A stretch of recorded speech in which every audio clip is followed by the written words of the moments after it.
Put me on like third or fourth or something. Okay. Good morning, good afternoon, good evening, depending on where you are on this fast motion planet, still sadly wrapped in a pandemic. Vaccines are starting to spread, but they're way behind the virus. We have a huge amount of work to do to stay distanced, to stay safe, to encourage vaccination. Having a vaccine is just step one. You have to have vaccination, and that's a huge gap right now. And meanwhile, the mutations are spreading, and what people don't understand completely is that the longer there's not herd immunity, the longer that we're not protected as a community, the longer time the virus has to mutate. So it's a race within a race. I'm Andy Revkin at the Earth Institute at Columbia University. Of course, I'm in my home office back up in the Hudson Valley, where we're expecting about 8 to 16 inches of snow, according to my friends at Hudson Valley Weather, starting late tonight. I hope you're well wherever you are. This is the Sunday Arts and Hearts version of our webcast called Sustain What. Today, I've got some pretty remarkable people lined up, along with our regulars like Pat Jones, who you can see right here, right now. Hey, Pat, how are you doing, man? And but you're going to hear from an amazing guitar maker, a luthier, as they're called, Fred Carlson, who I met 6 years ago out in Santa Cruz, California.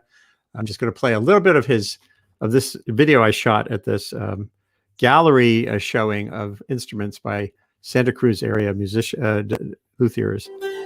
So here's Fred Carlson. You're going to meet him in just in a little while. This creation is called the humanitar.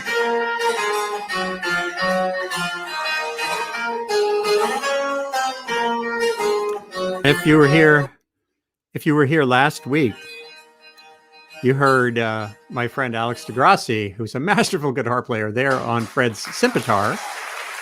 And Alex isn't going to be back with us today, but here's Fred again. And I don't want to pop the joy later on too much. He's also a spectacular banjo player. So you'll meet Fred Carlson in just a little while here. And this is an amazing... It's still for sale, by the way. Anyone out there need a $45,000 sculpture that you can play? Fred will happily get in touch with you. Just search for Fred Carlson. But you'll hear from him in a few minutes.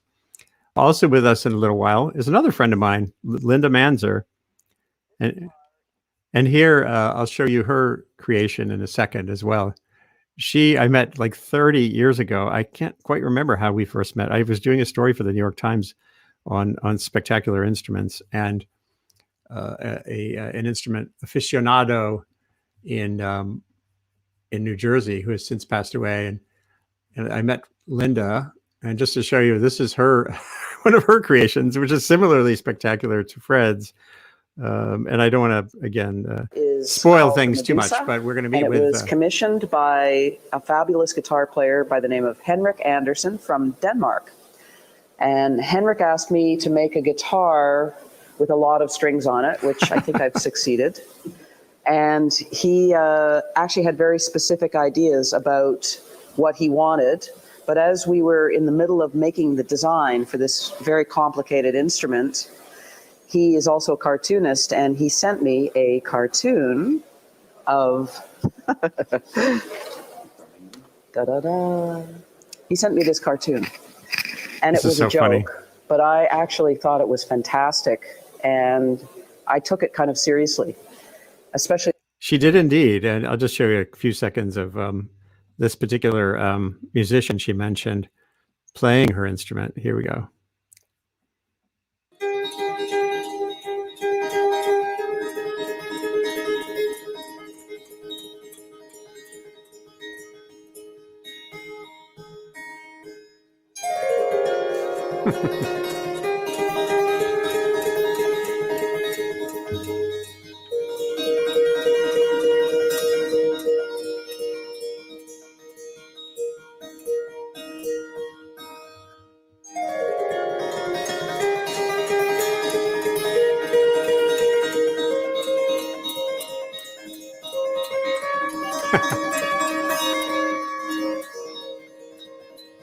Amazing.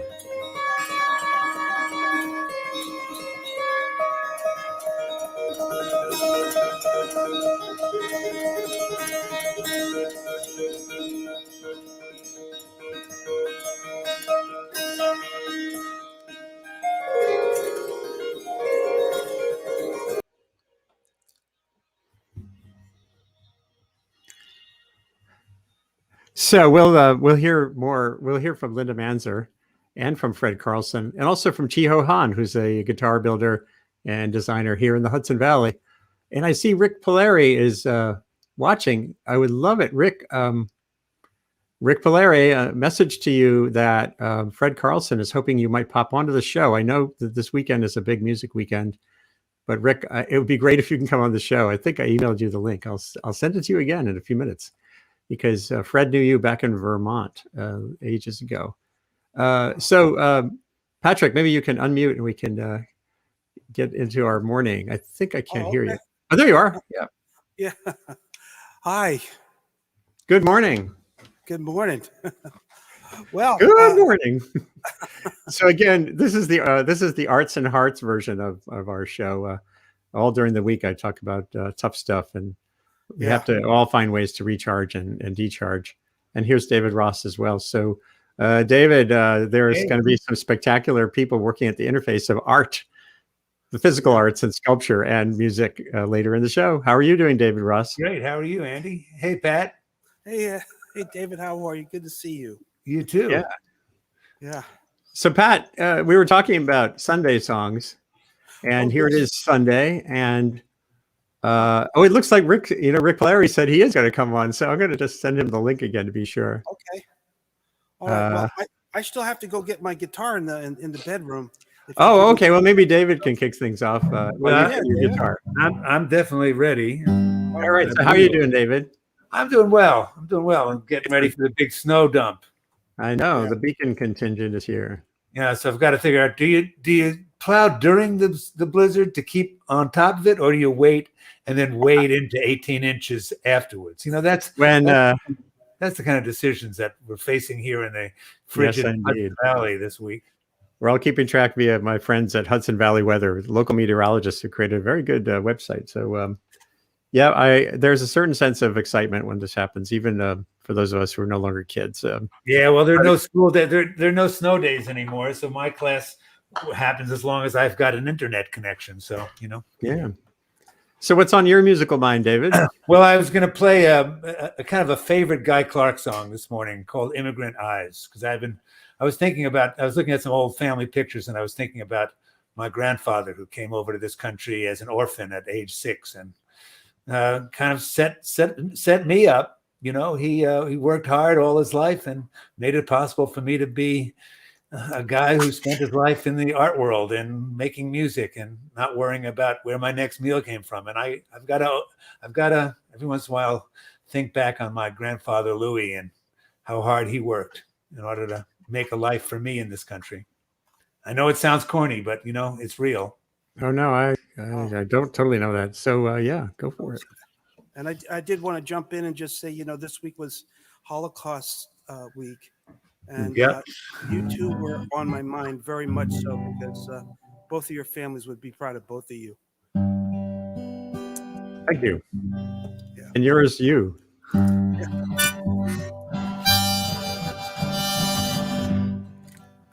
Old Ellis Island was swarming like a scene from a costume ball, decked out in the colors of Europe, on fire with hope of it all. There my father's own father stood huddled, with his tired and hungry and scared. Turn of the century pilgrims, bound by the dreams that they shared. They were standing in line just like cattle. They were poked, sorted and shoved. Some were one desk away from sweet freedom. Some were torn from someone they loved. Through this sprawling Tower of Babel came a young man, confused and alone, determined and bound for America, carrying everything that he owned. Sometimes when I look in my grandfather's immigrant eye, I see that day reflected, can't hold my feelings inside. I see starting with nothing and working hard all of his life.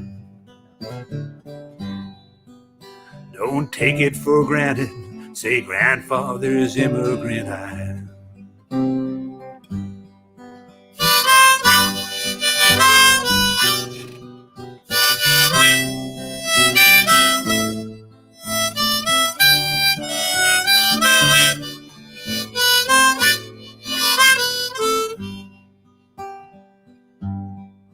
Now he rocks and he stares out the window, but his eyes are still just as clear as that day he sailed into the harbor to land on the island of tears.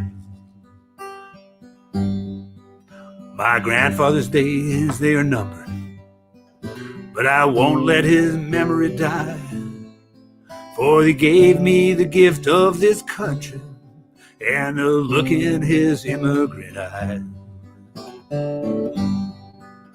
Sometimes when I look in my grandfather's immigrant eyes, I see that day reflected, can't hold my feelings inside. I see starting with nothing, working hard all of his life.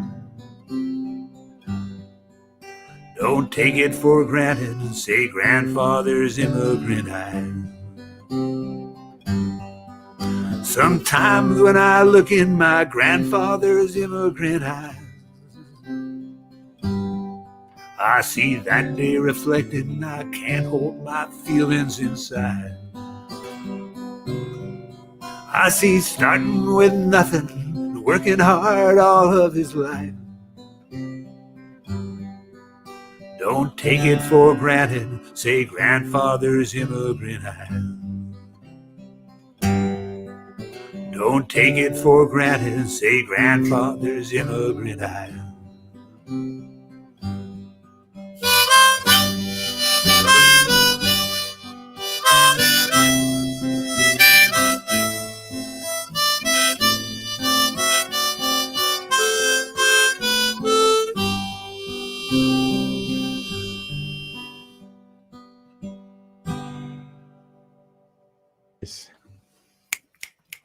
Very nice, David.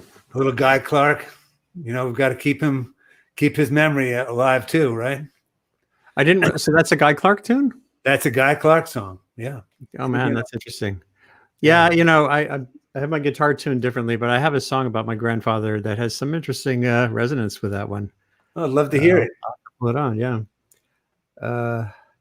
Yeah, I'm not queued up for it this morning. So we'll. Rick is asking. Grandfather's Cadillac? Your grandfather's Cadillac? Oh, that's another one. That's my other grandfather. Right. I'm just sending Rick Polari a note. I just messaged him here live. He's watching the show. He knows Fred Carlson, the guitar maestro from way back in Vermont. So Rick, I just emailed you again the link. So come on if you can. Patrick, are you set up? I might just strum. Speaking of guitars, I can't remember how I first, it was at Rudy's Guitar Shop in New York City that I first stumbled on Loudon guitars. And so in the early 90s, I had a little cash came in because my book got made into the movie The Burning Season. I treated myself and bought a Loudon, this guitar, which has been my main love of my instrumental life for a little since then. I'll just play a couple of seconds worth of sound so you can hear this, how guitar makers matter.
So there's nothing like the sound of a good instrument.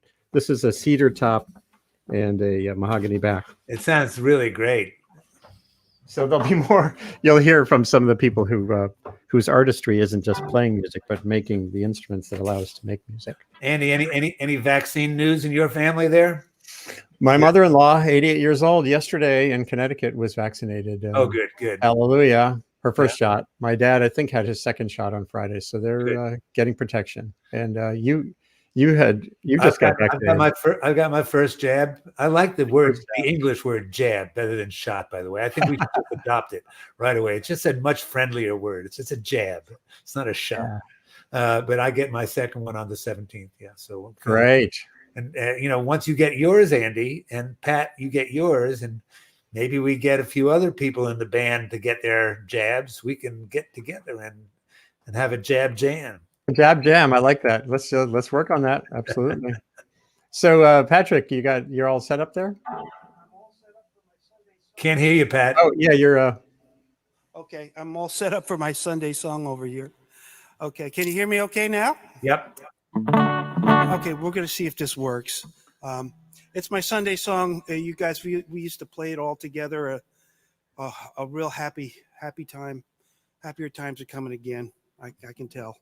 They are. But, yeah, it kind of goes like this. Let's see if we can.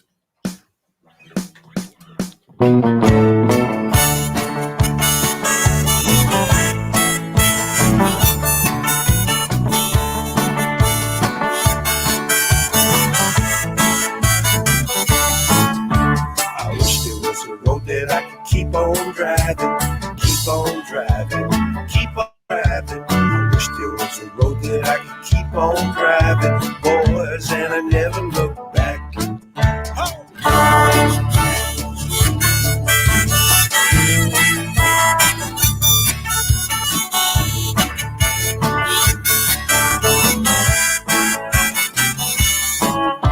I wish there was a tree that I could keep on climbing. Keep on climbing, keep on climbing. I wish there was a tree that I could keep on climbing till the sky was the back of my hat.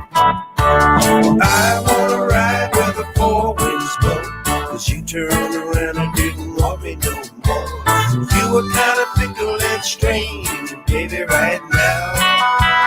I feel like a clown.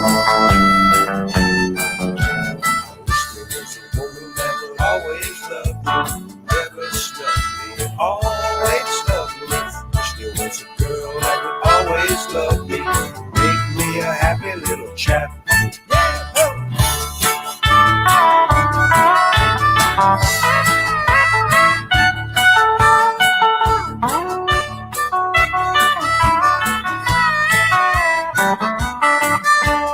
wish there was a world where everyone was smiling, no more crying, only smiling. Wish there was a world where everyone was smiling, make this a happy little shack. I buy a bunch of gold and give them beer on Sunday, and every Sunday they'd see things my way. Buy a bunch of gold and give them beer on Sunday, boys like a Southern Democrat. Well, I gotta ride where the four winds blow, 'cause you turned around and didn't want me no more. Love is just a riddle in game I can't figure out, so I'm leaving town. 'Cause this old world, it just keeps on turning. We're always learning and it keeps on turning.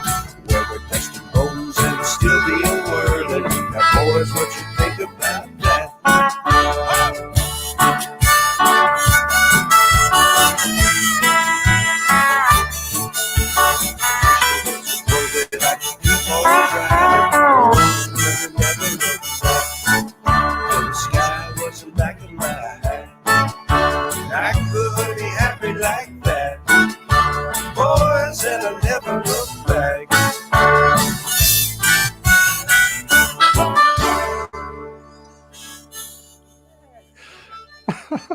Wow. How many Patricks were playing just then?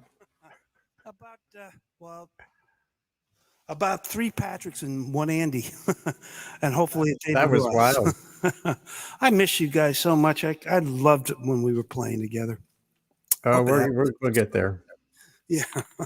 It'll happen soon. By this spring, I'm sure. I just feel like by this spring, we'll be able to do it.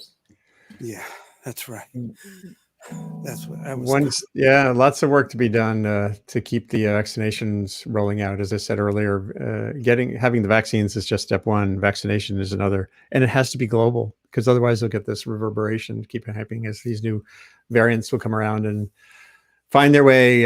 This virus is. I can't say a virus is tricky, but evolution is tricky. It basically keeps on keeping on, just like we try to do, and the virus is no different. David, you got another tune racked up. You're muted. You're muted. I was going to try to do what Pat just did and play the recording and play along with it, but I'm afraid I would go too Milli Vanilli if I did that. I've got a little work to do before I can do that. But I was going to do another Guy Clark song because he's always on my mind here, and I keep trying to learn new ones because he left such an incredible range of songs behind for us to make ours. This is a song called "Water Under the Bridge." Well, they baptized me one fine day down at the river's edge. All my sins are washed away like water under the bridge. Well, I had a little girl, her eyes were blue, lived just over the ridge. Her love ran deep and her love ran true like water under the bridge. Sailing away on a paper boat as far as I could go, all the way down to New Orleans and the Gulf of Mexico.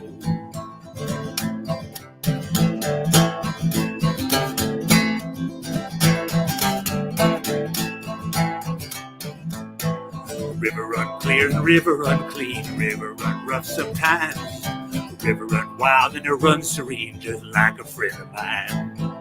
Tie my troubles in a gunny sack and throw them over the edge, sailing away and I won't be back like water under the bridge. Well, sailing away on a paper boat far as I can go, all the way down to New Orleans and the Gulf of Mexico.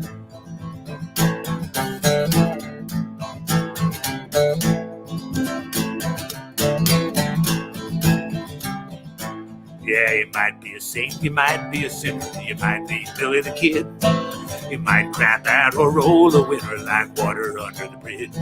Yeah, sailing away on a paper boat as far as I can go, all the way down to New Orleans and the Gulf of Mexico. Sailing away on a paper boat as far as I can go, all the way down to New Orleans and the Gulf of Mexico.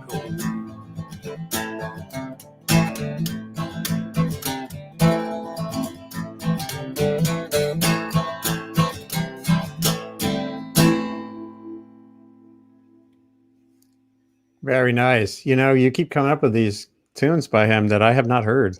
I got stuck on a couple of those early albums. It's the curator in me, Mm-hmm. It's the curator in me looking for the lesser known stuff. And this is a great song, It's got a great. It'll be great with the bass and a drum behind it too, and a little driving solo there by Mr. Patrick Stanfield Jones. Yeah, I'm looking forward to it. And David, I just really wanted to give you a little bit of a kudo because on Martin Luther King Week, you had exposed me to this "Walk on Alabama" song. "Walk on Alabama" song, isn't that great? I got a reprint of the old Sing Out magazine songs. They've published printouts of those from like 64 to 70. And if you look in those printout books, there are amazing songs there. A lot of things that Pete did, and a lot of things, even early Dylan stuff. But there's just great classic 60s folk stuff, and that's where I found that "Walk on Alabama" song. A fantastic song. Written right in 1964. It's amazing. Well, actually, it was actually before that, which is a precursor to it, and what I wanted to share with you and the audience out there is, David, it opened a whole world about the true boycott. It came out in 1957 and was written by Bill 59, Nye. right. But yeah, and that turned into a conversation with someone that knew Pete that said that was part of the whole Highlander school thing, and led me to discover that actually Rosa Parks attended the Highlander school before she refused to get off of the bus. So I just wanted to play that let you this know. morning? Just we could do that. Why don't you do it, Pat? Why don't you play "Walk on Alabama"? Does he have time for that, Andy? Yeah. Do you? If you got it? Yeah, sure. If you can do it. Okay. Okay. Well, it kind of goes like this. Can you hear this?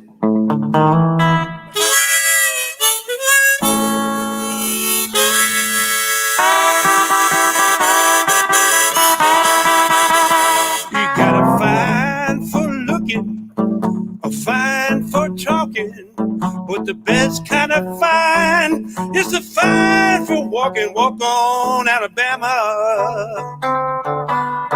walk on that freedom line. Walk on Alabama, Alabama, you're a friend of mine. Now if we don't ride, them buses won't roll. The people of Birmingham are tired of that old Jim Crow. Walk on Alabama, walk on that freedom line. Walk on Alabama, Alabama, you're a friend of mine.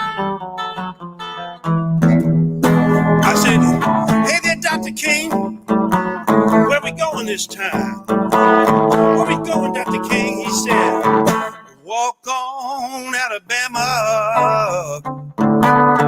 walk on that freedom line. Walk on Alabama, Alabama, you're a friend of mine. When I'm 94 and it's my time to go, you know I'm gonna walk on to heaven, and I don't need that old Jim Crow. Walk on Alabama, ooh, walk on that freedom line. Walk on Alabama, Alabama, you're a friend of mine.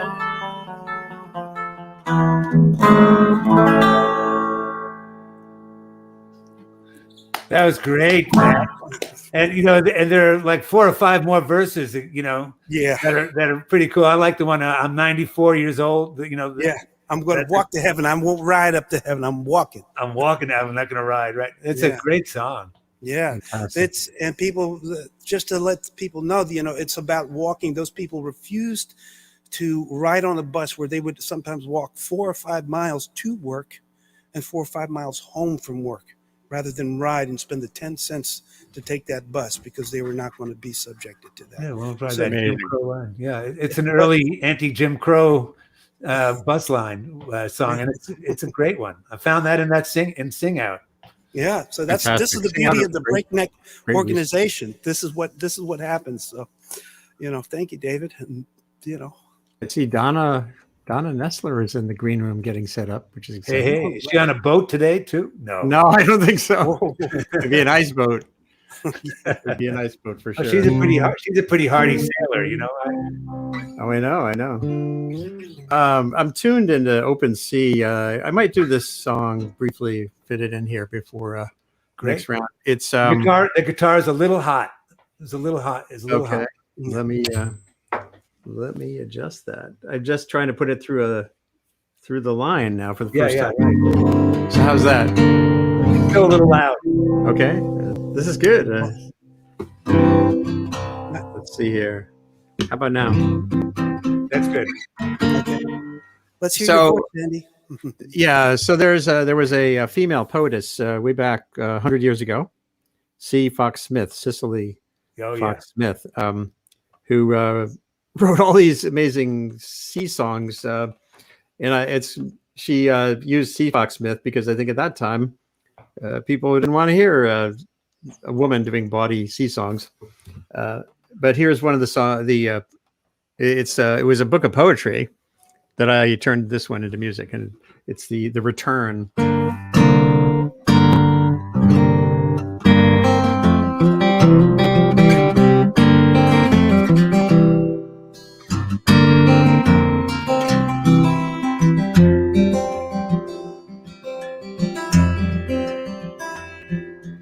When did your ship dock, Jim Dale, that you come so late this night? Long since I heard the clock strike 3, and it's so good. Well, how did you get in, Jim Dale, with the doors all locked and barred? I never heard you knock or call with the dog bark in the yard. They told me you were dead and drowned, the South Sea's cold and far. The tale was told in Paddy's pub and at old Clancy's bar. Why do you look at me so sad, so strange, and shake your head? They told me you were dead and drowned. I cried, my poor eyes red. And it's hard for a girl to walk alone. You know it's hard for a girl to walk alone, for one who is dead.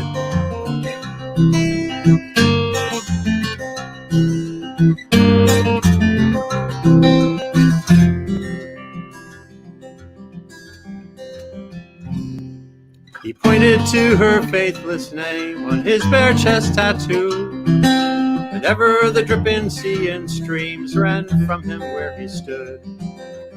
One moment and she saw him clear, the next and he was gone. Like a fitful moonbeam through the room, passing but no moon shone. She heard no lifting of the latch, no footstep on the stairs. No board creaked in that old house to show he had been there. And up the street and down the street, not a man could she behold, except the cloaked policeman on the beat, stamping his feet in the cold. And it's hard for a girl to walk alone. You know it's hard for a girl to walk alone. I said it's hard for a girl to walk alone, for one who is dead.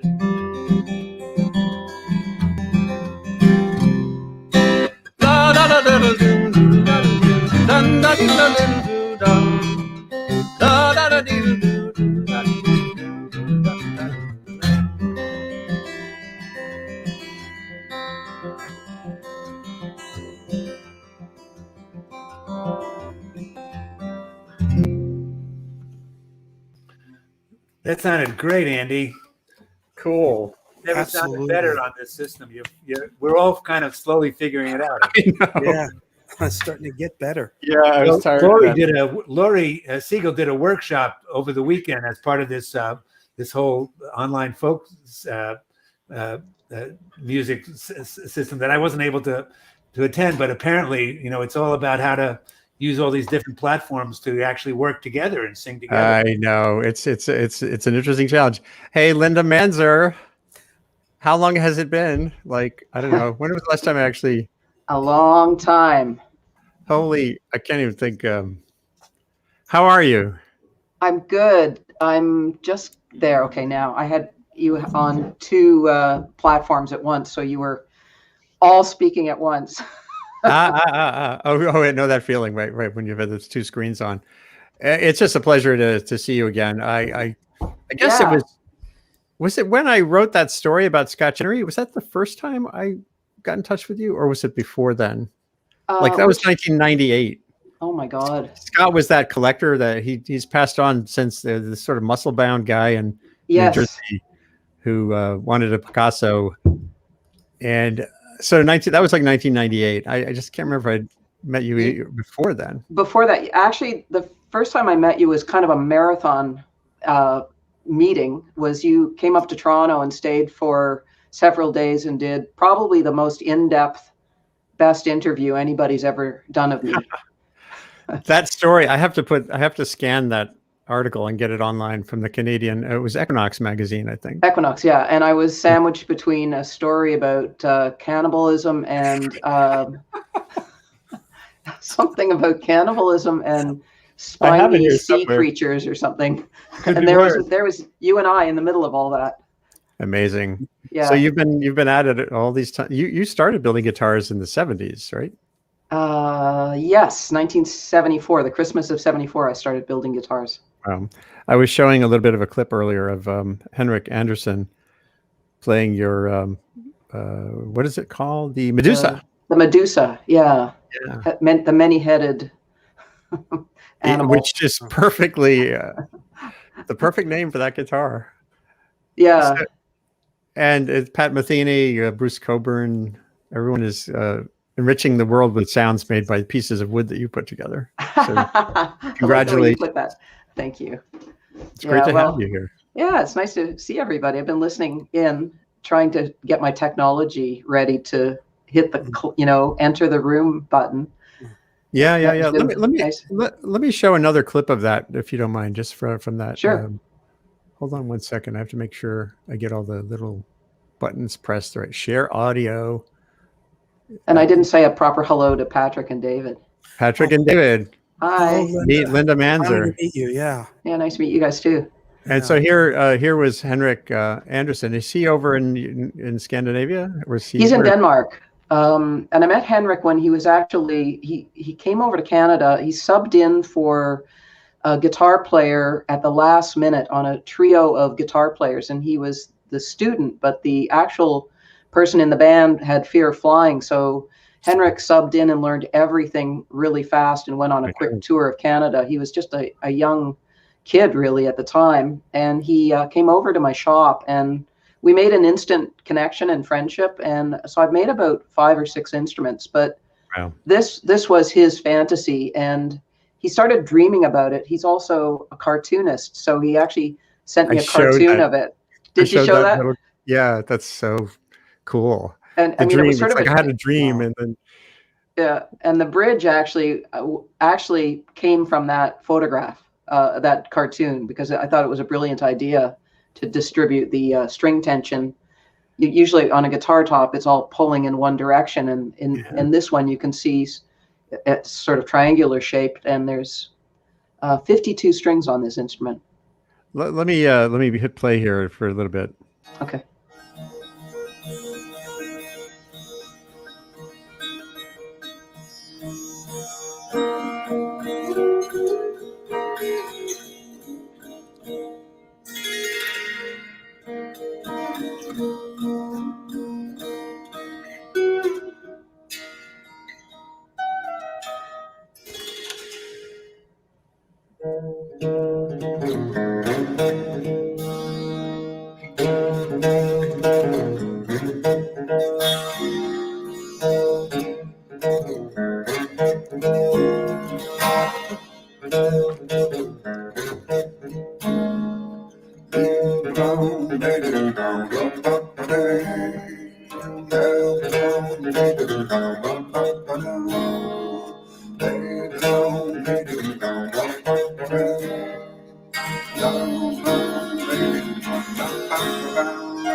It's just so cool. So I hadn't seen that actually.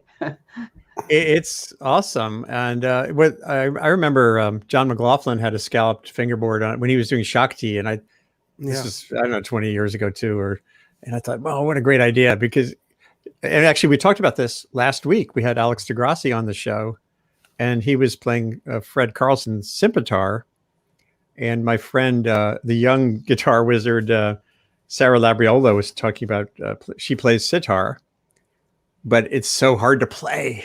It's like piano strings, she said.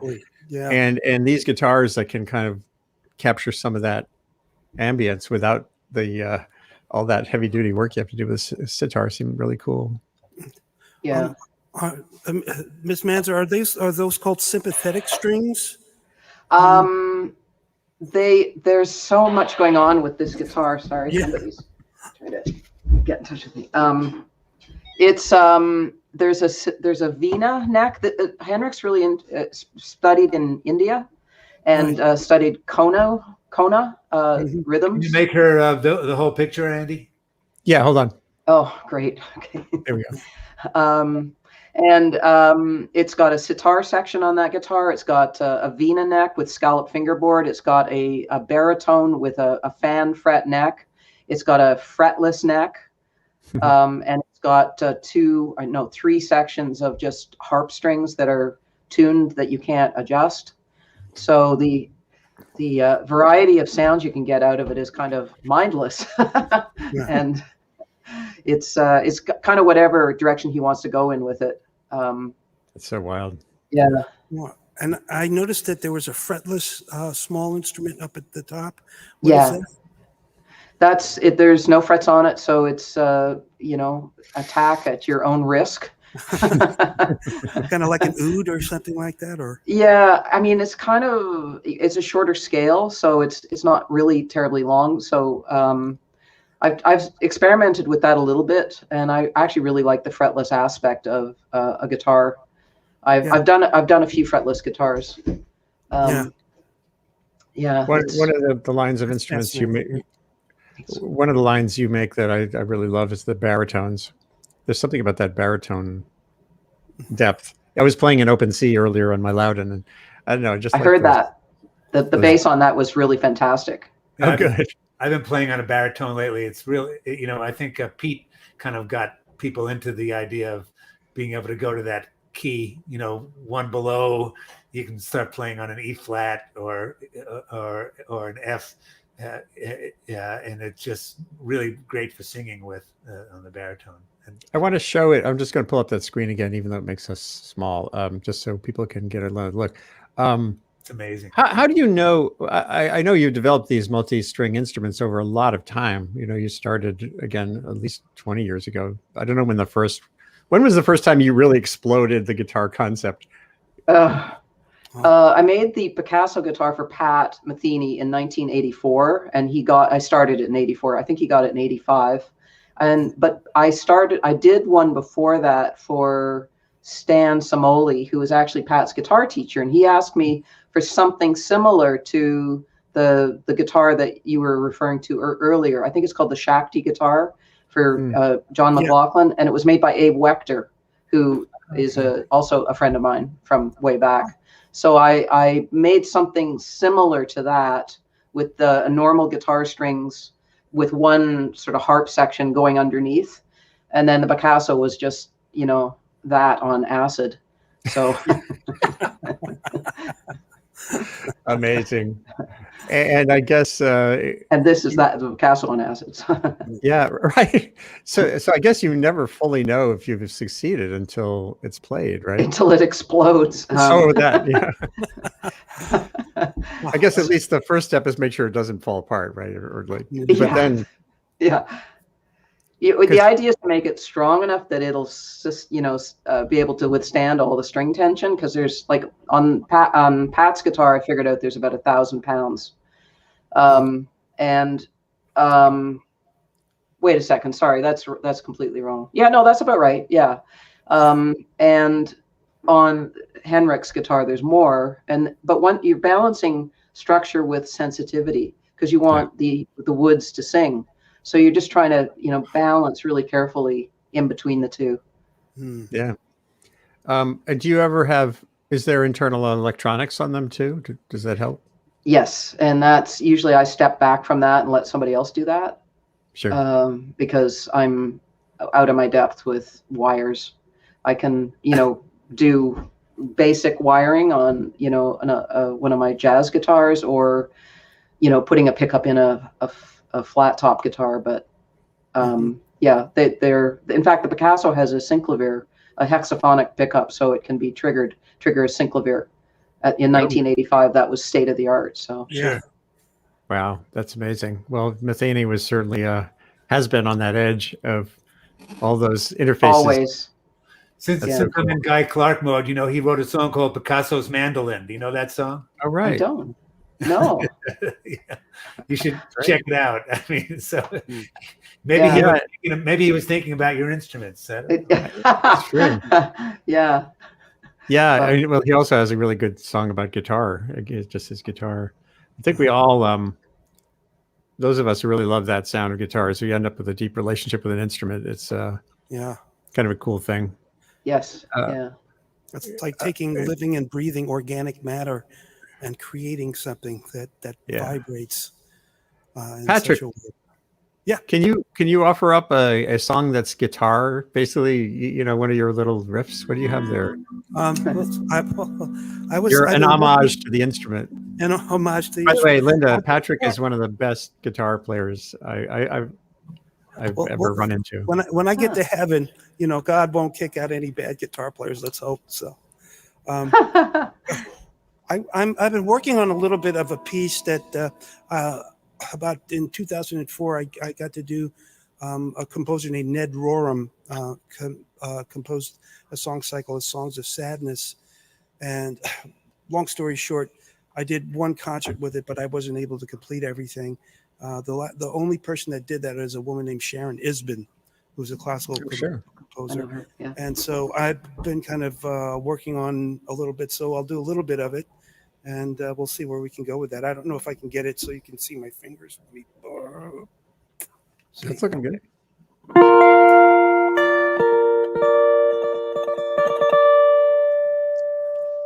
Wish I had an acoustic right now, but.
Yeah. Nice sound. Nice. Patrick, what is it? It remind me of that bar. What's the thing the hip thing you have on there? The hip shot. This is this has got a palm pedal and a hip shot and some pizzos and bells and whistles. Oops, my hands are cramping. Oh no. You okay? Bananas. Eat bananas. Yeah. Oh, potassium. Is that right? Yeah. Yeah. But yeah, I can.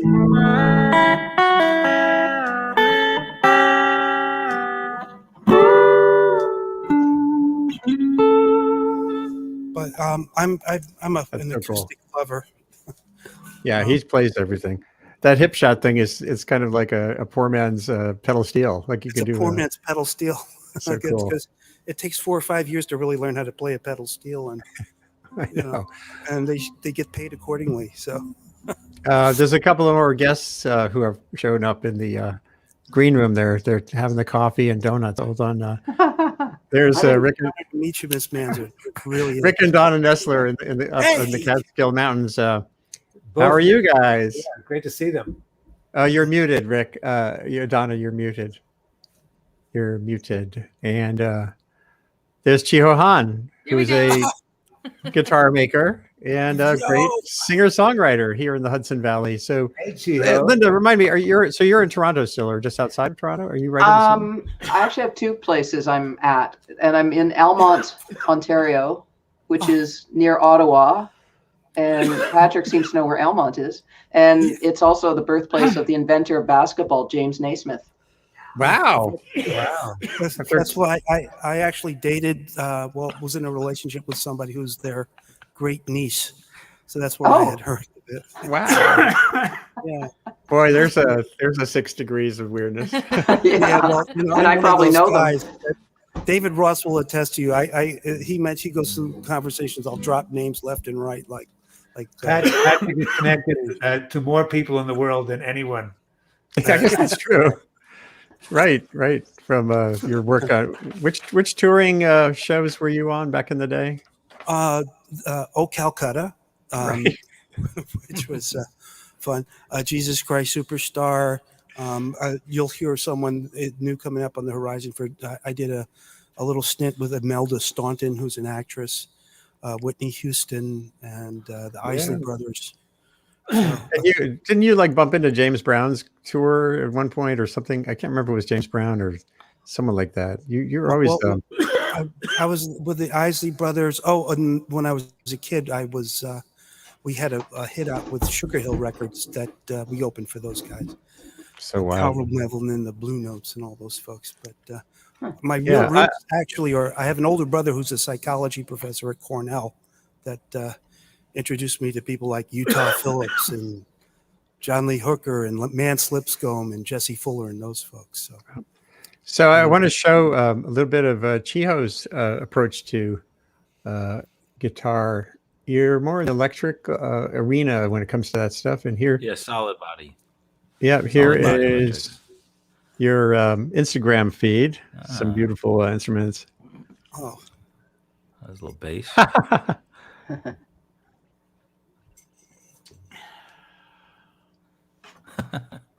Hopefully my dog doesn't appear here. So he's at my feet, and now he's probably gonna. So how are you doing, Chiho, and also Rick and Donna? How are things up in the hills? You're girding for this storm too, I assume, all of you. Yeah, I'm doing good, Randy. I got my skis. I'm happy. Good. I haven't left the house in a couple days, so should be fine. All right. Well, Fred Carlson is going to be coming on shortly. I showed his work at the beginning of the hour. Amazingly surreal guitar builder and designer, focusing on harp guitars. Also, this is like the multi-string. I don't have a 12-string here, but this is like a multi-string day. And also, I think Rick Polari is going to come on, who apparently he needs the link again. And I'm trying to find it to send it to him. I sent it to him about 3 times. So I'll send it to him one more time. Let's see here, Rick. You got to get Pat Cummings to come on sometime, Andy. Also, I know. I have thought about that. So I sent Rick the link one more time. Here, you know what? I'll post it in the Donna. If you have his mobile number or something, you could text it to him. So there it is. In our internal I don't text. It's in the internal chat, so you could just forward it if need be. So anyway, here we have Linda Manzer, great guitar designer, epic builder for decades of experience, and who I've been in touch with on environmental issues too over a long period of time as well. I'm so glad you're focused on that. And Chiho Han, who's building here in the Hudson Valley, and Rick and Donna. Hey, Linda. Rick and Donna, do you have a tune in mind this morning to sort of get us into the second month of this bizarre 2021, which we thought was going to be a relief from 2020. And Well, what do you got in mind? this whole sea song, sea shanty stuff has Rick revisiting the genre, and this one, you tell him. Did you learn it from Stan Hugel? Yep. You have to explain. Stan Hugel was probably the last of the Cape Horn shantymen. And I was lucky enough to befriend him up in Mystic Seaport. And he did a workshop on some songs. He used to sing a cappella once in a while, play concertina. But when he sang this song, I recognized the melody right away. Tempo was totally different. Now, this is not a sea shanty. Most of the songs you see on TikTok are not shanties. Shanties were songs that were actually sung to accomplish particular work on sailing vessels mostly. But Either way, Holloway. Yeah. Hauling on lines, pumping out, raising anchor, that kind of thing. Right. Most of the ones you see are either what they call forebidders, which are songs that were sung recreationally by the sailors in their off watch, or they were typical shore ballads. And sailors were great for grabbing things from local operas and things like that when they were ashore and bringing them on boat. But this is a song that was actually written by a professional songwriter that sailors took to heart. It's called "The Ship That Never Returned."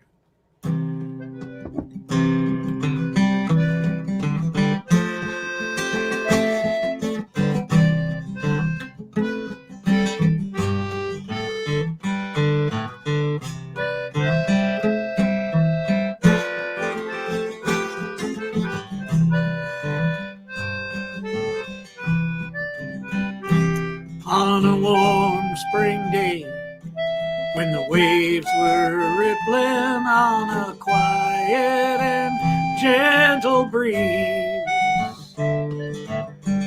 a ship set sail with a cargo laden for a post beyond the sea. There were loving signals while its form could still be discerned. They knew it not, it was a solemn parting on the ship that never returned. Did it ever return? She never returned, and its fate, it is still unlearned. For years and years, the fond ones waited for the ship that never returned. Said the feeble lad to his aging mother, I must cross the wide, wide sea. For they say perchance in a foreign climate there is health and strength for me. It was a ray of hope in a maze of danger, and her heart for her youngest year. But she sent him off with a smile and a blessing on the ship that never returned.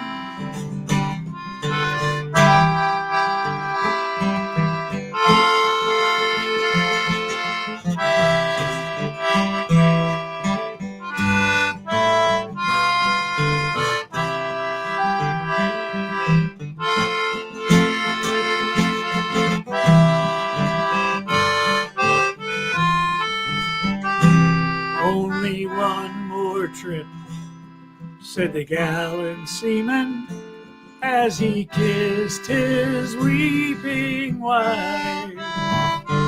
Only one more bag of that golden treasure and to last us all of our life. And then I'll take my ease in a cottage and enjoy what I have earned.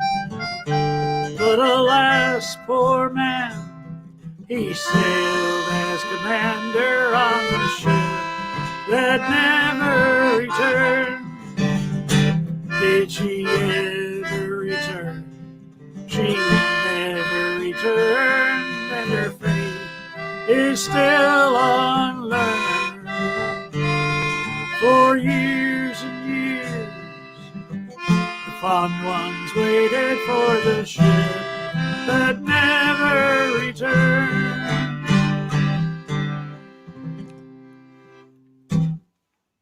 Oh my God. Anyone listening with any kind of musical memory will realize there's a very strong relationship between that shanty and some song about Boston and the MTA. Oh, but there's me one tell you between. about There's one boy in between. named Wait, Charlie. there's one between? Yeah. Yeah, there's one in between The wreck of the wreck of Old 97. Oh my God. Oh, yeah. Seriously. Yeah, I used to actually do them as a medley, but it got kind of dragged out. What an amazing musical world we live in. I'm bringing in Fred. Here's Fred Carlson. Whoa. Hey, hey Fred. Hey! So Linda and Fred, I assume Hi, you have Linda. intersected. Hi, Fred. Oh my God. Oh, how wonderful. Oh, nice to see you. Oh my boy. Fred's We've my got multi-string three Luthiers. soulmate. Wow. Yeah, and Wow. so Fred, I showed a little bit of your masterful Luthiery Oh yeah. Luthierology a little earlier, and we'll get into your banjo playing in a minute. Chiho, I wanted to ask if you had a tune you wanted to throw in the mix this morning. Yeah, I was saying Chiho Han is a an electric guitar builder here in the Hudson Valley, and a really good songwriter and performer. And I haven't seen you face to face for many moons. Yeah. Good to have you here. It's good to be here. I just want to say hi to Linda. Linda, I know I first learned of your work through Woody Pfeiffer, who's a good friend of mine. Do you know Woody? Oh, I know Woody. Yeah, I didn't know his last name. Yeah. He's a really amazing luthier as well. He's up in Phoenicia. Did you make that guitar you're about to play? No, but I got this in Beacon, New York, and our good friends at Main Street. Main Street Music. I've had so many guitars in my life, and whittled it down to really 2 now. And this is one of them. It's a Husson Dalton. I didn't know much about them. I'd heard their name, but really amazing instrument. Cool. It's a little body. Mm-hmm. All right. Well, here's a song. Patrick knows this one. Maybe Pat can join in. Well, you know the limitations of this okay. electronica, but It's a song I wrote. It's called The Walking Song.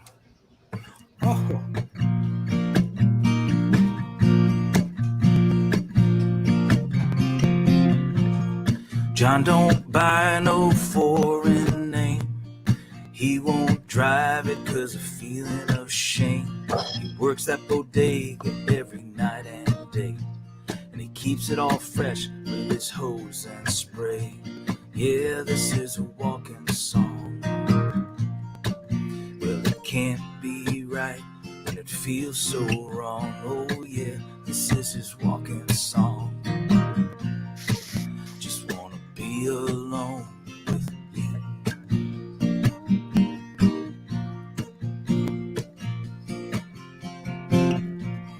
Riding sick on a morning train, Joe can't last not even one more day. He thinks about his tragic youth. Well, he didn't get much when he lost his tooth. Oh yeah, this is his walking song. Well, it can't be right when it feels so wrong. Yeah, this is his walking song. Just wanna be alone with you.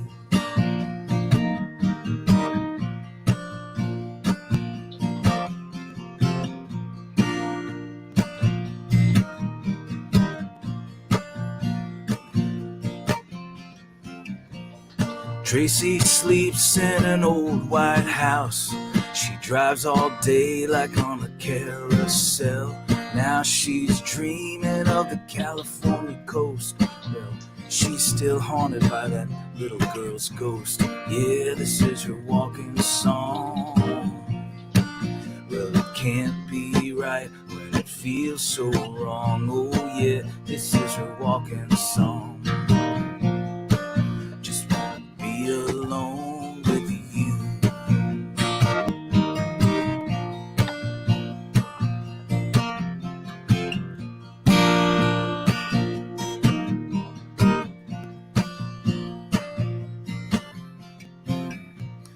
Midtown Charlie's digging in his heels. His 10th floor office has an airtight seal. He's got his wool suit and court event, but he'd give it all up for Tracy's heart again. Oh yeah, this is his walking song. Well, it can't be right when it feels so wrong. Yeah, this is his walking song. Be alone with you.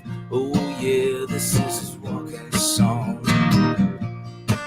Well, it can't be right when it feels so wrong. Yeah, this is his walking song.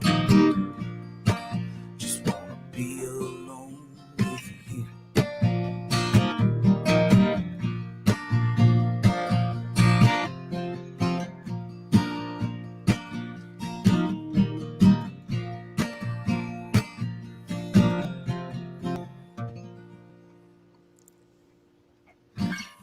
Sweet.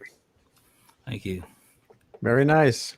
We need simple and sweet in this world right now. There's too many complications. There really are. So that's just a nice tune.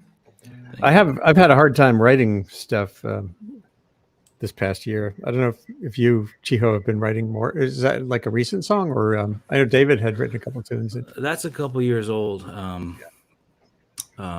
Yeah, I've been writing a fair amount. Not finishing a lot of stuff, but writing for sure. Yeah. Are people into buying guitars these days? I would imagine they're into buying them. It's questionable whether people are into making them. It's hard to get stuff done, to be honest. I mean, we have more time, but in some ways less time. And I know I got my kid full time, so I can't be at the shop for extended periods. For sure. But demand seems to be really good, but it's sort of my issue. Yeah. Well, thank you for being here again today. I'm going to show a little bit of Fred's the instrument that I first saw. It was 2014, I think, in Santa Cruz. I was there to give a talk at a climate conference at the university, and there was the show of Santa Cruz area guitar makers work, and I was chatting with Alex DeGrassi, who just was on the show a week ago, and then there was this performance where Alex and another guitarist, Richard Titus, and Fred, who's here right now, we're up on stage. Let me just play a little bit of it so you get the idea.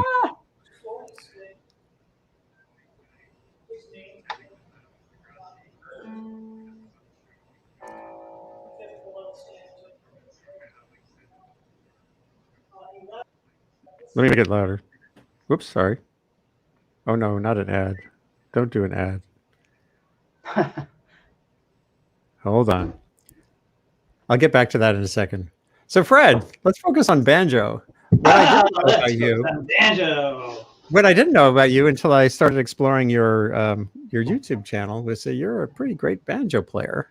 So along with designing and building these amazing multi-string guitars, and I'm a little frustrated. Rick Polari was going to try to get on the show, but we had a technical gap. I think he's watching right now, and you knew him from Vermont way back. From Vermont. So maybe you have a banjo tune to offer before we show this humanitar. We'll see if I can do this. I'm hearing the most amazing series of overlapping echoes, which that's weird. It's very hard to focus. Is anyone else getting feedback? I think we're the signal that's going out to the world is okay, Fred. So maybe take off your headphones for a second. Take off my headphones. And just play it. If I have my headphones on, I can't hear anything, which is perfect. I'll signal. Let me try. That's okay. Try this. Okay, let's see if that's better. I think, you know what I'm hearing, Fred? I think there's another. I can't hear anything, which is perfect. You have a second window open somewhere, like a Facebook window or something that's showing the delay. Shoot, you're right. So close that and all will be Oh well. boy, let's see. I can figure out where it is. That's what it is. Oh, You know what I'm hearing? ha! Oh my goodness. Okay. Caught in a feedback loop of epic proportions. That was bad. I'll bet that's a lot better. Oh my goodness. I was back in the 60s there, I'll tell you.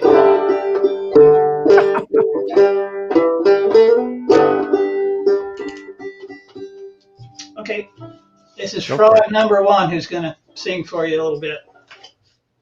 My patented recycled paper garbage bag and glue casting. Oh my God. Oh, I'm liking that. Hold on. I got to show that to people bigger. Hold on a second. There we go. There we There go. it is. Holy mackerel. Okay, so this is recycled paper grocery bags. I don't know if they're from the health food store or the Safeway, but they're good. And wow. Tight bond glue, and it's I make a clay mold and cast it in plaster and wrap this stuff around it, about 7 layers, and dry it and paint it, and it has a wooden frame that kind of holds things together, and a skin stretched over it like the old plantation type banjos, just tacked into the head, tack head banjo, they call them. And it works.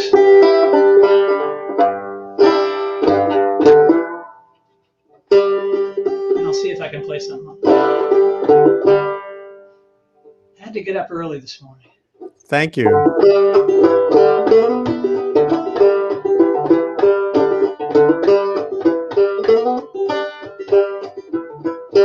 I had to get up this morning soon. Had to get up this morning soon. Had to get up this morning soon. Get up this morning soon. I got up this morning in so much haste. Didn't have time to wash my face. Soon in the morning, soon at night. Soon in the evening, everything's gonna be alright.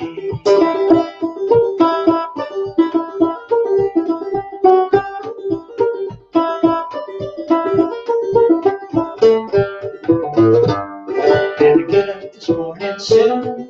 Had to get up this morning soon. Get up this morning soon. Get up this morning soon. Got up this morning, got up so soon. Didn't see nothing but the stars and the moon. Soon in the morning, soon at night. Soon in the evening, everything's gonna be alright.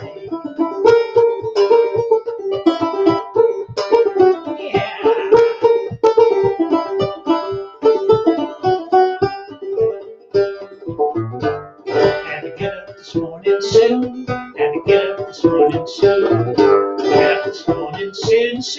Get up this morning soon. Well, the hound dog barked, horned owl hoots. I got up in the dark, couldn't find my boots. Soon in the morning, soon at night. Soon in the evening, everything's gonna be alright.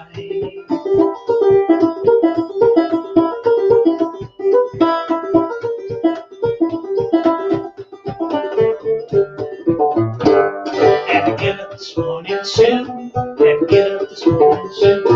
Had to get up this morning soon. Get up this morning soon. Now Jordan's River's so wide and deep. On the other side, they're gonna let me sleep. Soon in the morning, soon at night. Soon in the evening, everything's gonna be alright. Yeah.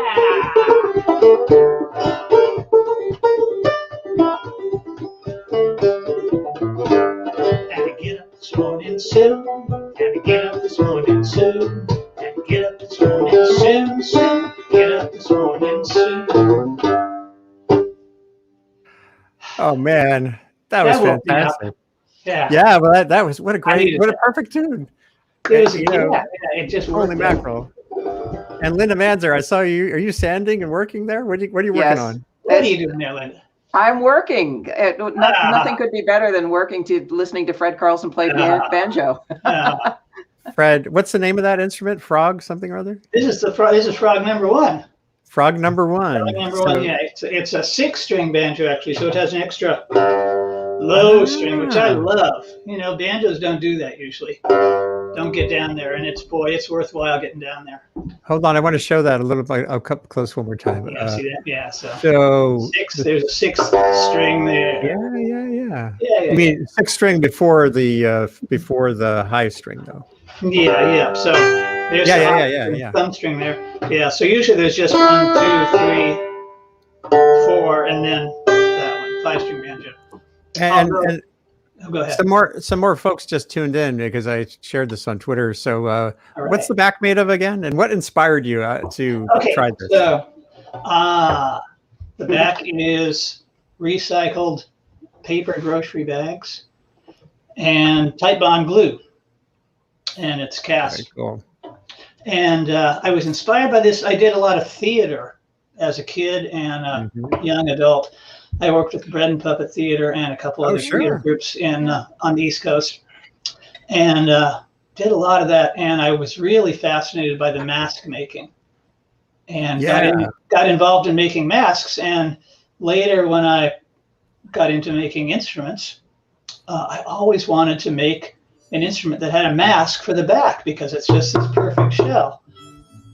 And finally, when I moved out to California, I actually got a chance to try it. And wow, that is so cool. Just a second, I'm going to grab something else here.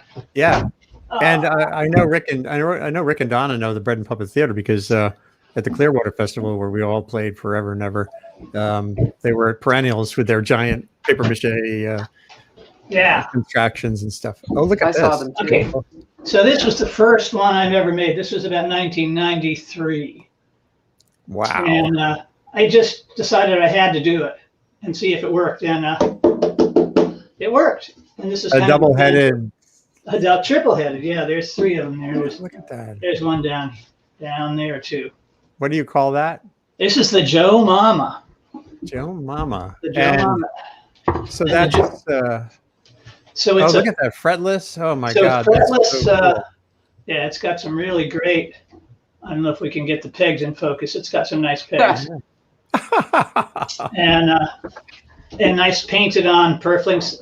Linda will appreciate this. Always paint on your purfling, Linda. It's much easier. Thank you.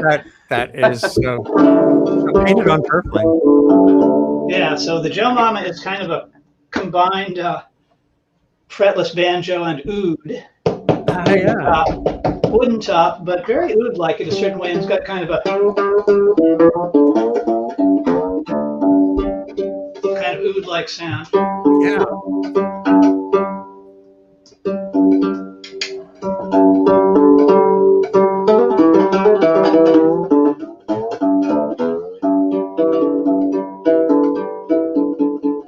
Well, rattlesnake,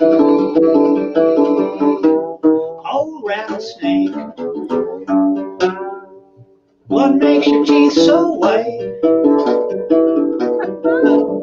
I've been in the bottom all my life, and I ain't done nothing but bite.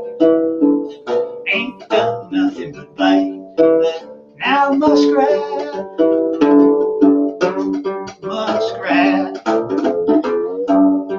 what makes you smell so bad? I've been in the bottom all my life, tailing mortified my head. Mortified my head.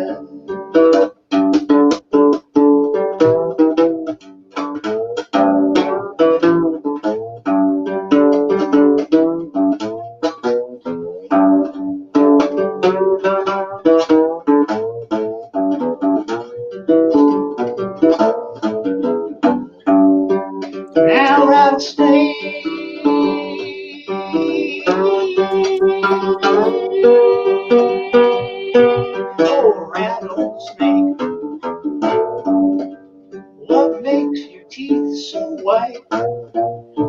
Been in the bottom all my life, and I ain't done nothing but fight. I ain't done nothing but fight. There you go. That's a Joe Mama. That's fantastic. Great. Yeah, I was saying that Rick and Donna Nestler there we played at many of the Hudson River Clearwater festivals and Bread and Puppet Theater.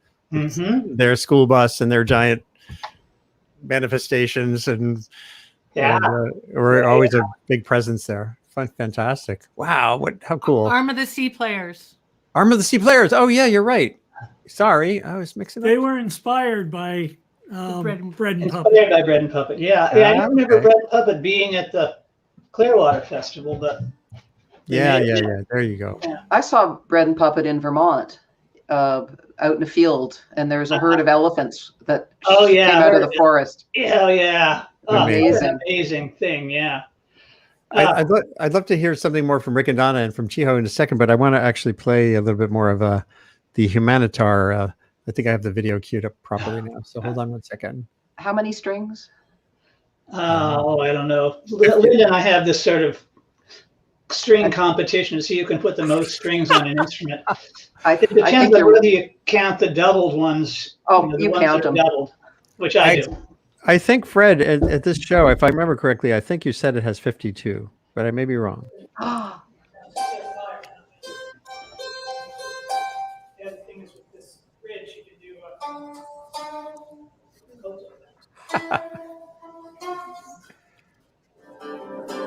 So here's Alex DeGrassi.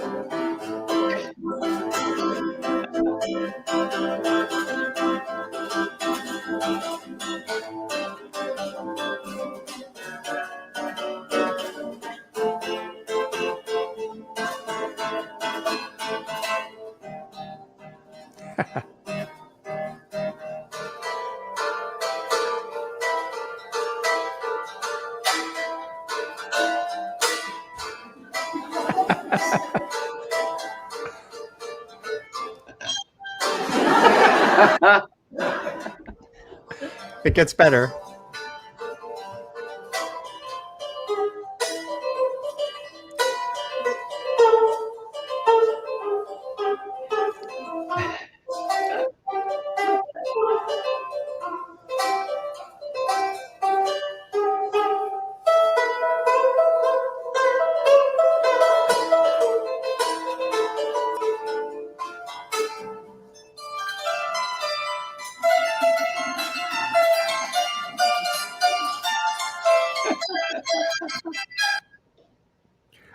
Pretty amazing. Amazing. Yeah.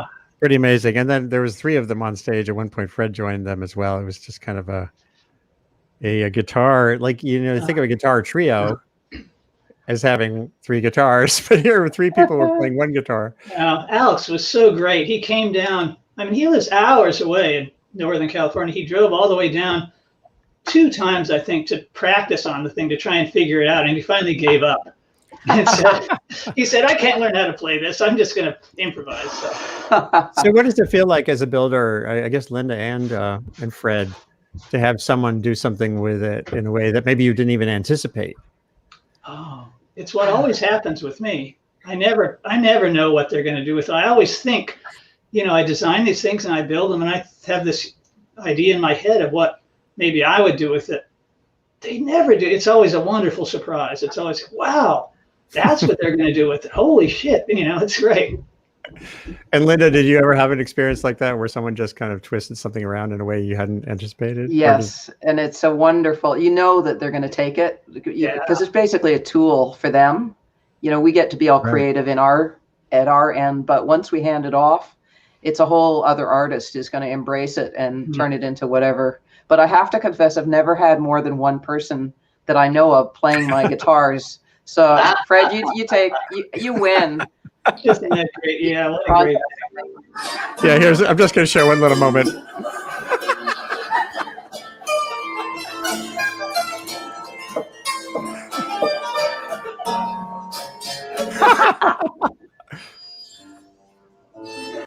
So that's enough of that for now. Because I like how your shorts match.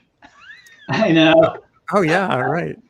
So Yeah, the shorts. I had the whole costume it matched. It was very cool. You should have been.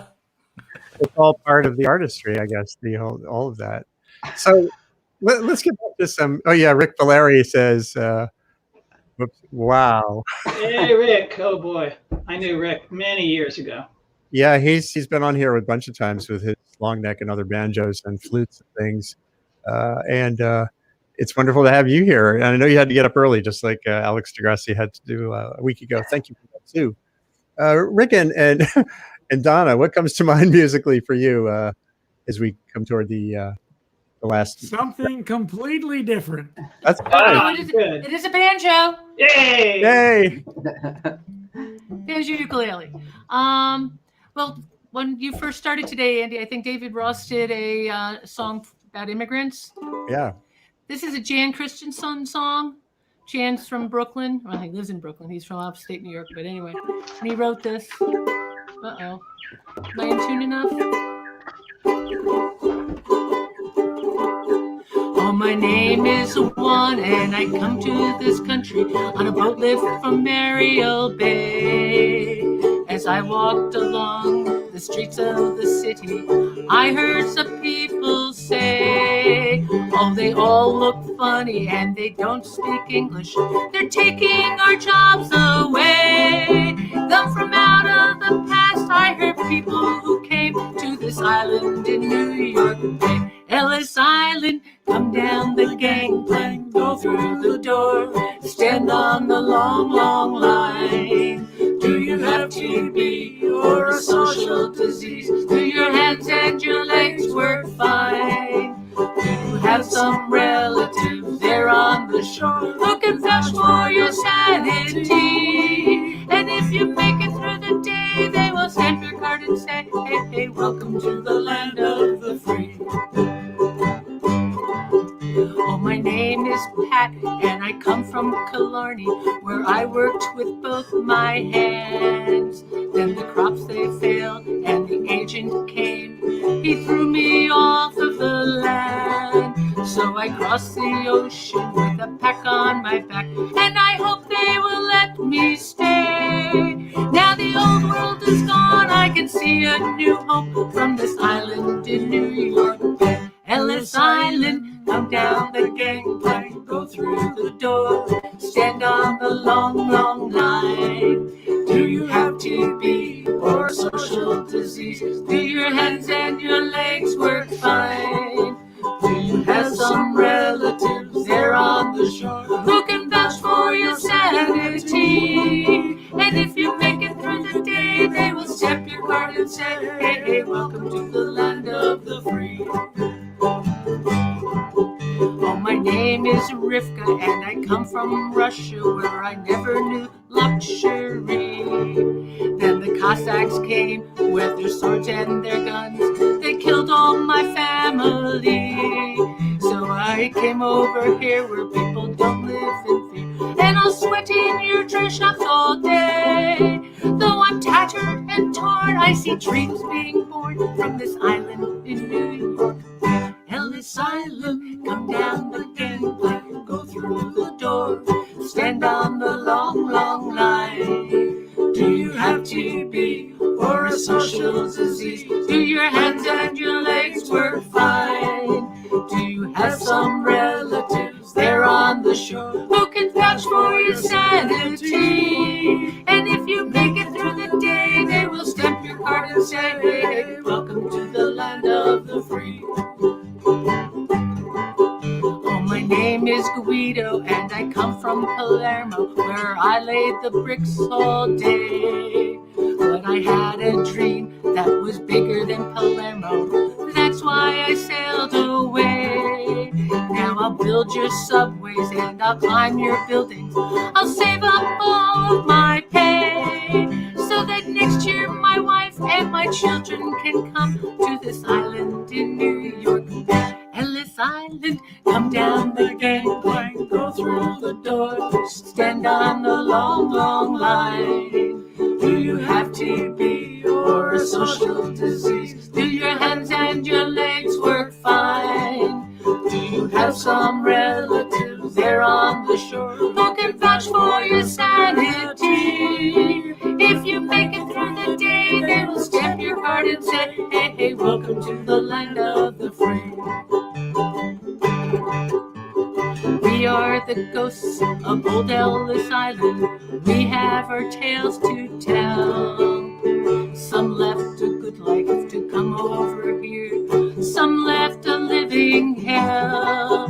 But we crossed the sea and we built this land, as you will in your very own way. And to you who have come, we all say welcome home from this island in New York. Ellis Island, come down the gangplank, go through the door, stand down the long, long line. Do you have TB or a social disease? Do your hands and your legs work fine? Do you have some relatives there on the shore who can vouch for your sanity? And if you make it through the day, they will stamp your card and say, hey, hey, welcome to the land of the free. If you make it through the day, they will stamp your card and say, hey, hey, welcome to the land of the free. You. Yeah, that's awfully resonant right now. Yeah, we played it in Arizona a number of years ago at a senior thing, and you know, some of them were singing along, and then they were thinking about what they were singing. They were like going, Interesting. Yeah, we were heavily in Trump country. Yeah. Well, these issues are not going away just because we have a new president. We have a lot of work to do to build a communitarian vibe. A lot of bridge crossing to do. And sometimes there won't be actual agreement. It's not like everyone, this idea of unity is fantastical, but cooperation doesn't require full unity. You can cooperate. You can have a functional country without being totally aligned with everyone. I think that's, there's a lot of work to do. That's mostly the focus of my sessions during the week. And by the way, Rick and Donna, I'm hoping before we end this broadcast, you can stick in what do they make in Washington, because I realize you haven't sung that on this show yet. And Oh, really? I don't think so. And that song is also incredibly resonant. But right now, maybe Chiho, if there's one more you could throw into the mix, that'd be awesome. I want to hear the Washington. What do they make in Washington? Oh, you do. No, you throw in one, and then they'll do it. All right, this one is called "Wicked World."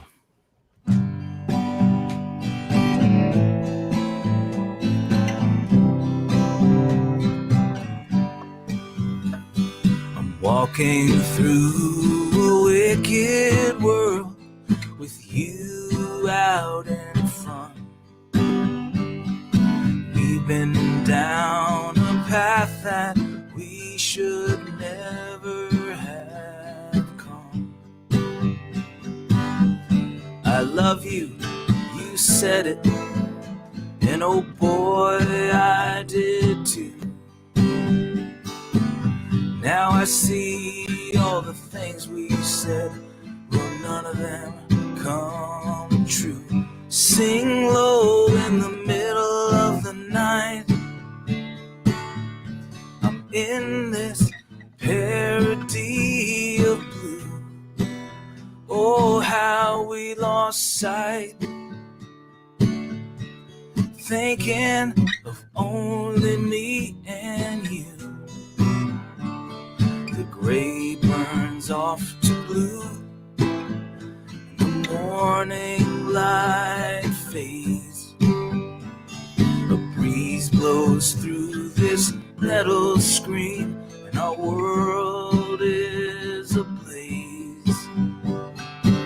It all ended on that Tuesday. We thought we had it right.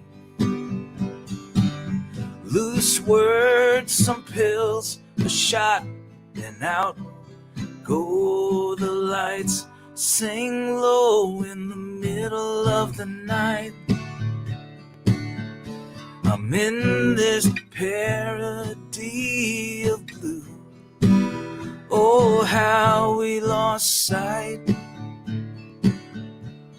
thinking of only me and you.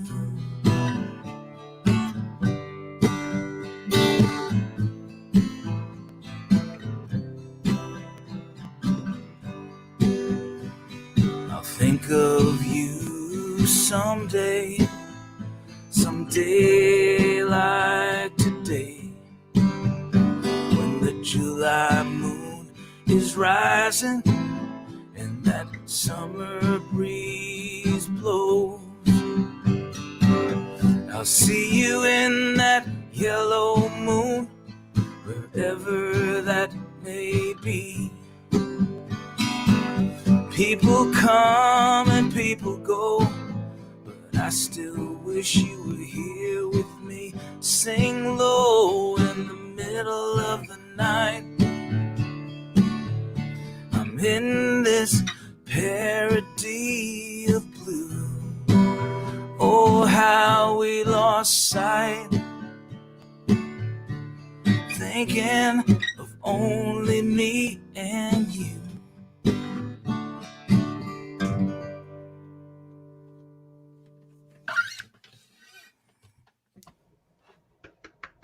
Thank you. I was muted. That was really sweet. Nice, another nice thank you. song. Thanks again, Chiho.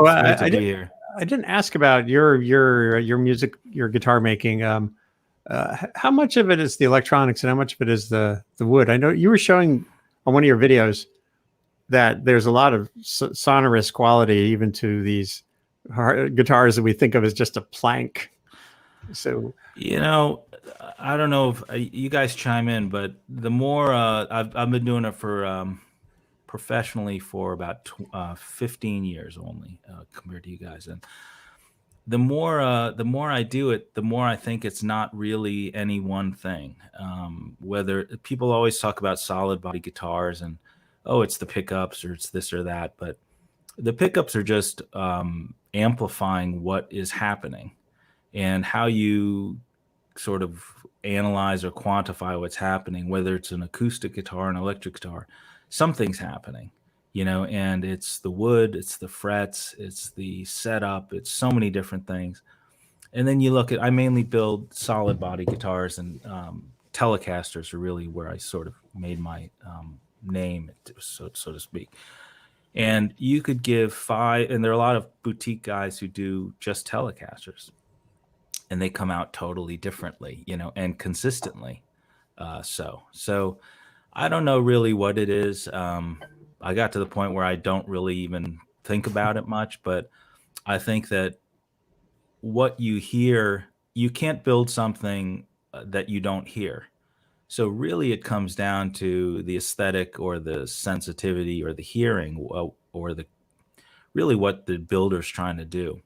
So, you know, like you could take a Telecaster, like I said, and I think mine are probably different.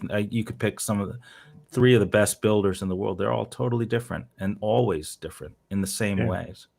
So it's hard to say really what it is. It's interesting. Yeah, I came into the world mostly through acoustics. I do have some fun electric guitars, an old Duosonic, a Fender Duosonic. It was like a 3/4 scale guitar, 1962. And just having the shorter scale gives it a totally different feel and play. In acoustics, you can do some really structural things that are, you know, massively impactful. But like an electric guitar, you know, you're bolting the neck onto the body, and you can do, you know, some major, you know, the sounds are quite different, you know, whether it's the woods, the fit and finish, the paint.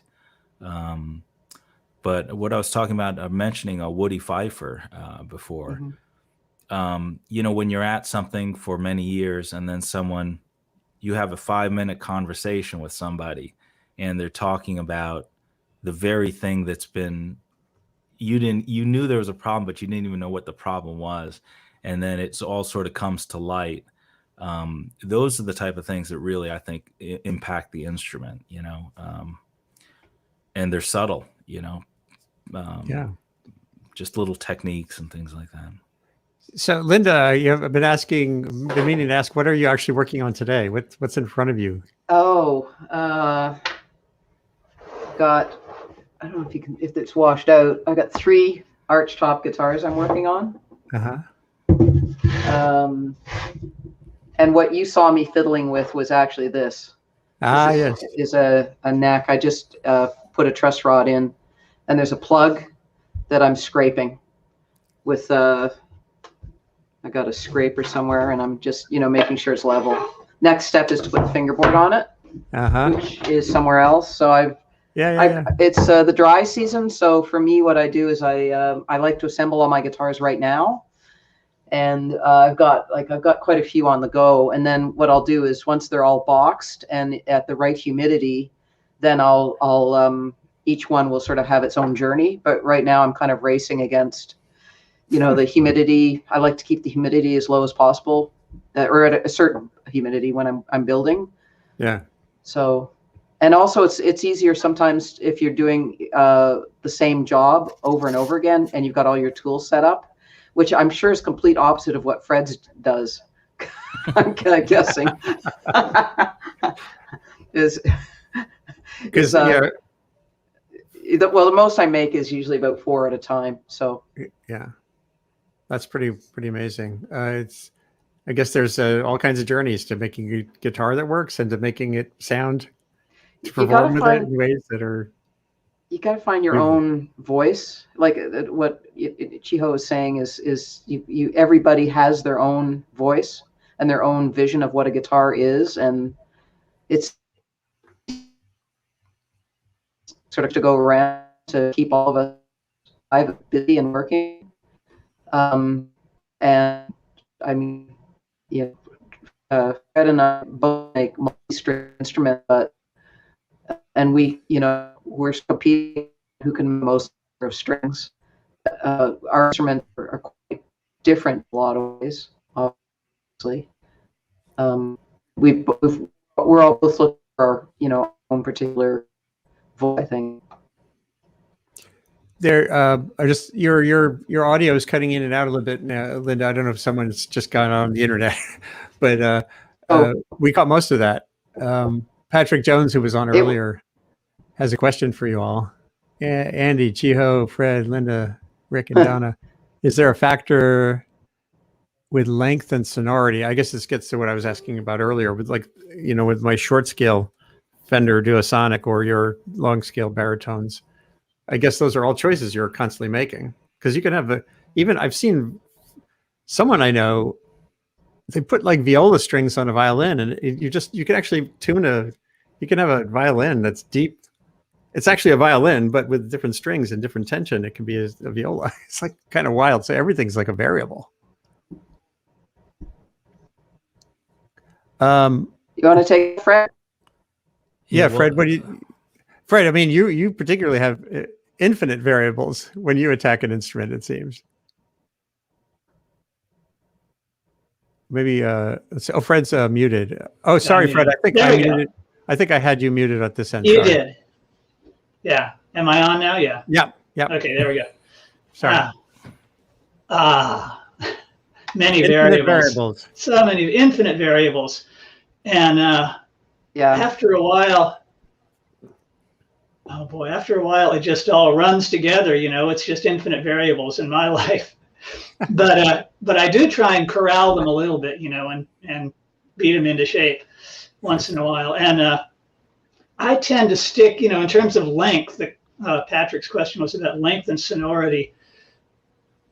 There's a few things I kind of try to keep the same, just because there's got to be some standard that you're working from. So I try and work with the same string length most of the time, on guitars anyway. But then I play around with it and other things. And basically, the longer string, right, is going to favor lower notes, just a natural physical response. But then you can play around with different kinds of strings. But generally, you think of a longer string length being a lower tuned instrument and a lower sonority, lower pitches working better. Shorter strings, higher. That's the basic answer to that question. Wow.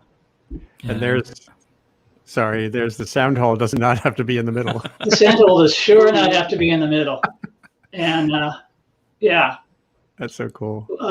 Richard Schneider, who was one of the great classical guitar builders, a great innovator too, used to refer to the central sound hole as being a lousy place to put repair access. That was, but it's true. It actually is a good place to put repair access because you can get at the bridge, you can reach in, and if you've ever done guitar repair, it's really nice to have a big sound hole right in the middle. Yeah. It really helps. Well, before we go on toward the end, Rick and Donna, if you could do what do they make in Washington? And I did notice that Rick Polari recalled that the man who wrote that song, Michael Marker, just passed away a week ago. So this would be in honor of the songwriter. I just have a comment about, there's just something weird. I've tried many different gold tone banjoleles, and this is the only one I like. And I mean, it's a production-made thing. It's so wonderful. Yeah, even factory-made instruments are all different. It's just so great. Yeah, when I was in Rudy's guitar store in Manhattan, in 1994, I used to go in there at lunch from where I worked and play the wall. I would literally play the wall. You know, you all know this. And there was this one Loudon again, the Loudon that I ended up buying. I kept coming back to it. So just what you just heard. It's true for me for sure. So let's go to Washington and figure out what the hell they make there.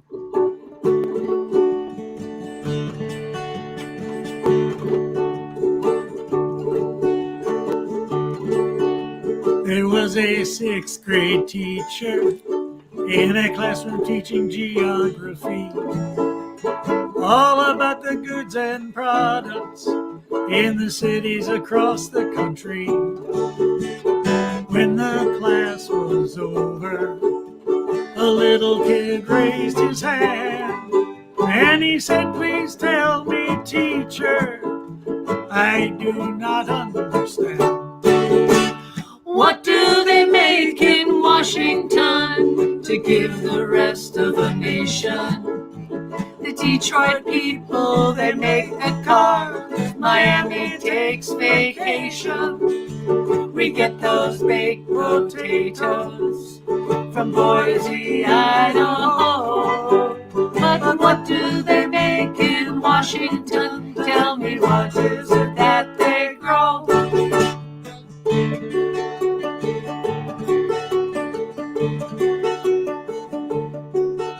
I see them on the TV. They're all driving in big black cars.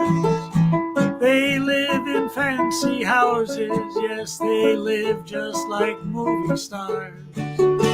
My daddy says that that's the place where half of his money goes.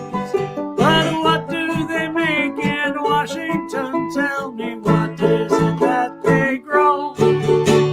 What do they make in Washington to give the rest of the nation? The Detroit people, they make the cars. Miami takes vacation. We get those baked potatoes from Boise, Idaho. But what do they make in Washington? Tell me, what is it that they grow?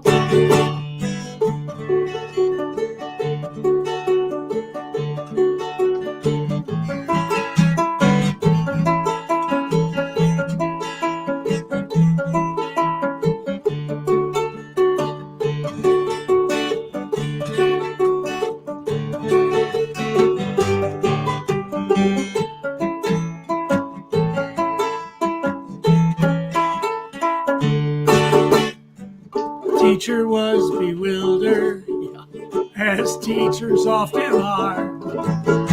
She knew that this young student had taken things a little too far. And in answer to his question, this is what she had to say. "Well, that is a very good question, my boy. We'll save it for another day. What do they make in Washington to give the rest of the nation? The Detroit people, they make the cars. Miami takes vacation. We get those baked potatoes from Boise, Idaho. But what do they make in Washington? Tell me, what is it that they grow? Is that what they're doing in Washington? Are they fooling the rest of the nation? Detroit people ain't got no cars. Miami is full of inflation. We can't afford the potatoes. They come all the way from Idaho. And if that's what they're doing in Washington, can you see why they don't want us to know? What do they make in Washington to give the rest of the nation? The Detroit people, they make the cars. Miami takes vacation.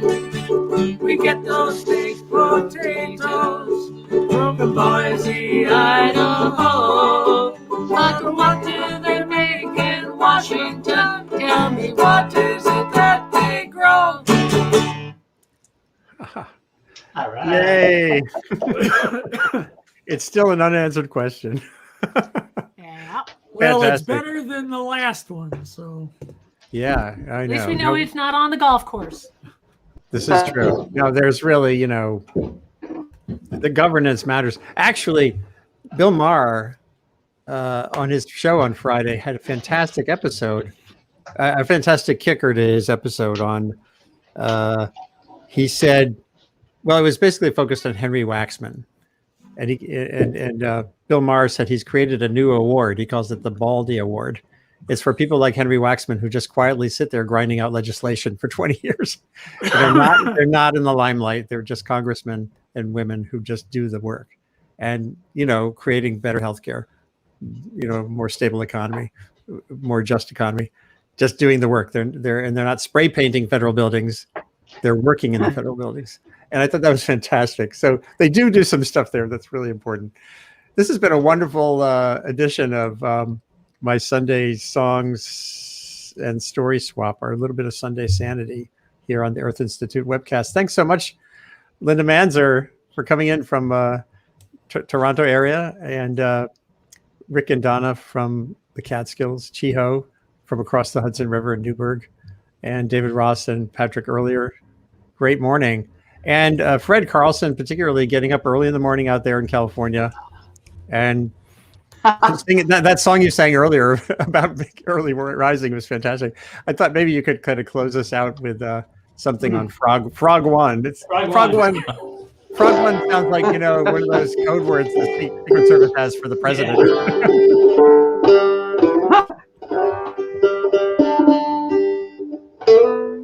All right. Now if you leave for heaven before I do, catch hold of my mule, I'm coming to. I'm gonna wait in the morning, swing on the Golden Gate.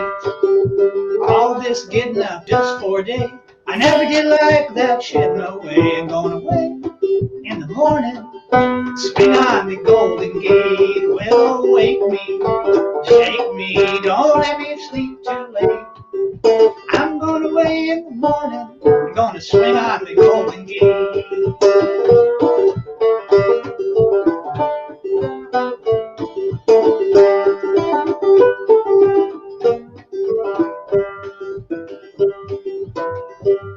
Well, I got no money, but I will have some. Just you wait till payday comes. I'm gonna wait in the morning, swing on the Golden Gate.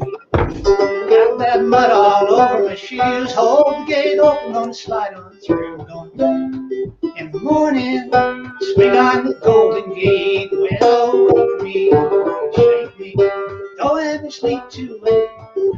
I'm gonna wait in the morning, gonna swing on the Golden Gate.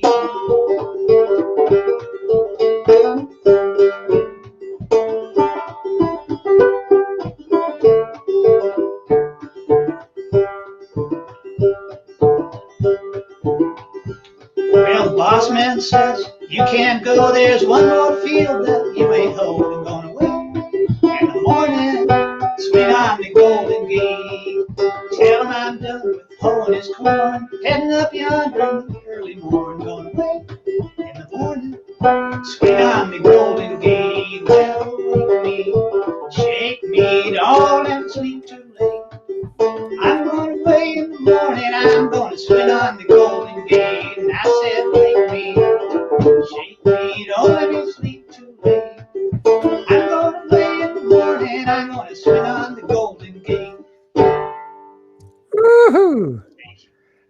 Fantastic songs too. Both of them are not songs I've known. So thank you again, Fred Carlson, master builder, master picker, master frog master, and Linda again, and Rick and Donna and Chiho. Everyone be safe. Get that vaccine into your arm as soon as you can. I'm turning 65 in late March. So hopefully it'll notch me up in the list at that point. Keep on keeping on, everybody. Yeah. So sustain what? Which is Andy. Hi, Lisa. Thank you. Thank you.